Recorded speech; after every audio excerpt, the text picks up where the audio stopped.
Assalamualaikum warahmatullahi wabarakatuh. Kami dari kelompok 8, mata kuliah pengantar pendidikan, Universitas Pendidikan Indonesia yang beranggotakan Gita Muslimah Rahayu, Muhammad Rifaldi, dan Salma Muti Hafiza akan memberikan materi mengenai sejarah pendidikan Indonesia.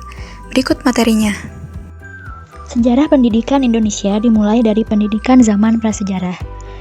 Masa prasejarah suatu bangsa dimulai sejak adanya manusia di suatu wilayah dan berakhir ketika manusia itu telah menggunakan tulisan. Masyarakat pada zaman ini tidak memiliki stratifikasi sosial yang tegas. Adapun kepercayaan yang dianut adalah animisme dan dinamisme yang merupakan dasar pendidikan pada masa ini. Tujuan pendidikan pada zaman ini yaitu agar generasi muda dapat mencari nafkah, membela diri, hidup bermasyarakat, dan taat terhadap nilai-nilai religi. Oleh karena itu, prioritas dari isi pendidikan pada zaman ini yaitu kepercayaan terhadap benda-benda yang dianggap mengandung kekuatan gaib dan kepercayaan terhadap roh nenek moyang yang telah meninggal dunia, keterampilan mencari nafkah, dan membela diri.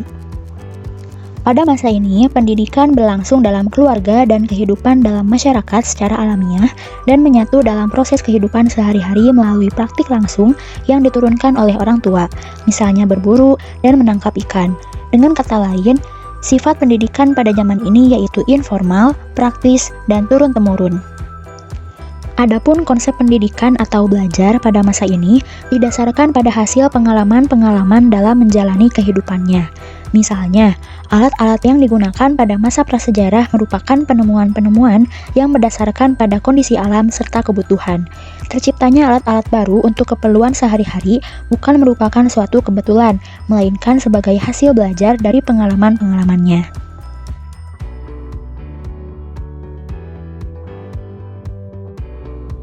Pada dasarnya, pendidikan pada zaman ini memiliki sifat yang hampir sama, yaitu informal dan religius. Adapun beberapa hal yang membedakan dari kedua zaman ini yaitu materi yang diajarkan. Pada zaman kerajaan Hindu-Buddha, materi yang disampaikan yaitu ajaran agama Hindu-Buddha, begitupun dengan kerajaan Islam. Lalu perbedaan yang kedua yaitu adanya sistem penggolongan pada zaman kerajaan Hindu-Buddha, sehingga pada zaman ini pendidikan bersifat aristokratis atau hanya untuk golongan tertentu saja. Tidak semua orang dapat mengenyam pendidikan yang sama. Pendidikan zaman pendudukan asing. 1. Zaman pendudukan Portugis. Setelah menguasai Malaka tahun 1511, orang-orang Portugis terus menelusuri ke Indonesia bagian timur untuk mencari sumber rempah-rempah. Dalam misi mencari rempah-rempah itu, mereka selalu diikuti oleh misionaris Roma Katolik. Setelah mereka menemukan daerah baru, yang mereka kerjakan adalah menjadikan masyarakat setempat untuk memeluk agama Roma Katolik. Setelah mereka dibaptis, langkah selanjutnya mereka diberi pendidikan agar agama yang baru dipeluk itu dapat dipertahankan dan terus berkembang. Untuk mengembangkan agama Katolik itu, penguasa Portugis di Maluku Antonio Galvano pada tahun 1536 mendirikan sekolah seminari. Mungkin inilah lembaga pendidikan pertama yang berbentuk sekolah di Indonesia. Yang kedua, zaman pendudukan VOC. Pendidikan pada masa ini dilaksanakan oleh kalangan gereja, sehingga yang menjadi dasar pendidikan adalah agama Kristen Protestan. Adapun yang menjadi tujuan pendidikan adalah untuk mengembangkan ajaran Kristen Protestan dan untuk mendapatkan tenaga pembantu yang murah yang dapat dikerjakan oleh VOC. Jenis-jenis sekolah pada masa ini ada 4, yaitu pendidikan dasar, sekolah Latin, seminarium teologika, dan akademi pelayaran. 3. Pendidikan zaman pemerintahan kolonial Hindia Belanda. Pendidikan zaman pemerintahan kolonial Belanda memiliki sifat sebagai berikut. 1. Sekolah bersifat dualistis. Pemerintah kolonial Belanda membuat stratifikasi sosial masyarakat sedemikian rupa untuk mempertahankan kepentingan politiknya. Yang kedua, sekolah bersifat sekuler. Sekolah-sekolah yang diselenggarakan oleh pemerintah harus bebas dari pelajaran agama apapun. Jadi tidak diberikan ajaran atau pelajaran agama di sekolah negeri. 3. Sekolah lebih banyak didasarkan kepada kebudayaan barat daripada didasarkan atas kebudayaan Indonesia. Pendidikan zaman perintisan kemerdekaan.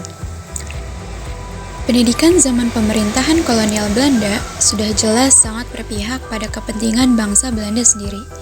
Maka, muncullah reaksi-reaksi positif dari warga Bumi Putra dengan mendirikan lembaga-lembaga pendidikan dan menyelenggarakan pendidikan untuk memenuhi harapan pendidikan. Lembaga pendidikan yang pertama adalah Muhammadiyah. Muhammadiyah berdiri pada tanggal 18 November 1912 yang bertepatan dengan tanggal 8 Zulhijjah 1330 Hijriah, didirikan oleh Kiai Haji Ahmad Dahlan. Ada beberapa faktor yang menyebabkan lahirnya Muhammadiyah. Yang pertama, ada faktor intern. Faktor intern didasarkan pada kehidupan beragama yang sudah tidak sesuai dengan Quran dan Sunnah. Hal tersebut disebabkan karena merajalelanya perbuatan syirik, bid'ah, dan khurafat. Kemudian yang kedua, ada faktor ekstern. Terdapat 4 faktor ekstern dari lahirnya Muhammadiyah. Di antaranya, pendidikan kolonial Belanda yang bersifat sekuler, kegiatan-kegiatan dan kemajuan-kemajuan dari misi dan zending, sikap kaum terpelajar yang beragama Islam yang memandang bahwa agama sudah ketinggalan zaman, serta adanya rencana kerstening politik atau politik kreatinisasi. Dasar pendidikan Muhammadiyah ialah ajaran Islam yang bersumber dari Al-Quran dan Sunnah Rasul. Adapun tujuan pendidikan Muhammadiyah adalah yang pertama, mengembalikan amal dan perjuangan umat pada sumber Quran dan Sunnah. Yang kedua, menafsirkan ajaran-ajaran Islam secara modern. Yang ketiga, memperbaharui sistem pendidikan Islam secara modern yang sesuai dengan kehendak dan kemajuan zaman. Kemudian yang keempat, membebaskan umat dari ikatan-ikatan tradisional, konservatif, taklidisme yang membelenggu kehidupan umat. Lembaga pendidikan yang kedua adalah Perguruan Nasional Taman Siswa. Lembaga pendidikan ini didirikan pada tanggal 3 Juli 1922 oleh Ki Hajar Dewantara, Ki Pronowidikdo, Sutatmo Suryokusumo, dan yang lainnya. Alasan berdirinya Taman Siswa adalah yang pertama, pendidikan dan pengajaran untuk tiap bangsa agar dapat tumbuh dengan sehat lahir batinnya. Yang kedua, pengajaran yang diperoleh orang Barat merupakan pengaruh dari politik kolonial. Yang ketiga, sistem pendidikan kolonial tidak menumbuhkan kehidupan bersama yang mandiri dan terus bergantung pada bangsa Barat. Dan yang keempat, pendidikan yang sekarang dilaksanakan ditujukan demi kepentingan kolonial. Lembaga pendidikan Taman Siswa biasa disebut dengan perguruan atau paguron. Dalam pengembangan kebudayaan ada istilah trikon yang terdiri atas konsentris, kontinuitas, dan konvergen. Kemudian lembaga pendidikan yang ketiga adalah INS atau Indonesia Netherlands School.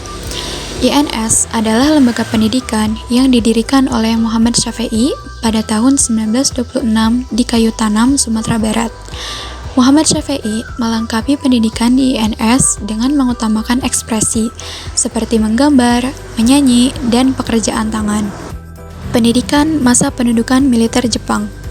Jepang mengenalkan militerisme dengan landasan ideal dalam pemerintahannya. Maka, dalam menyelenggarakan pendidikan, semua sekolah, dimulai dengan sekolah rakyat selama 6 tahun untuk semua lapisan masyarakat, harus mengajarkan bahasa Jepang, latihan militer, dan adat istiadat. Tujuan pendidikan zaman Jepang adalah menyediakan tenaga sukarela dan prajurit-prajurit untuk membantu peperangan bagi kemenangan Jepang. Pendidikan Nasional Indonesia tahun 1945 hingga 1950 atau dari masa proklamasi hingga terbentuknya RIS. Beberapa bulan setelah proklamasi kemerdekaan, Menteri Pendidikan, Pengajaran, dan Kebudayaan Ki Hajar Dewantara mengeluarkan instruksi umum supaya membuang jauh sistem pendidikan kolonial dan berganti menjadi patriotisme.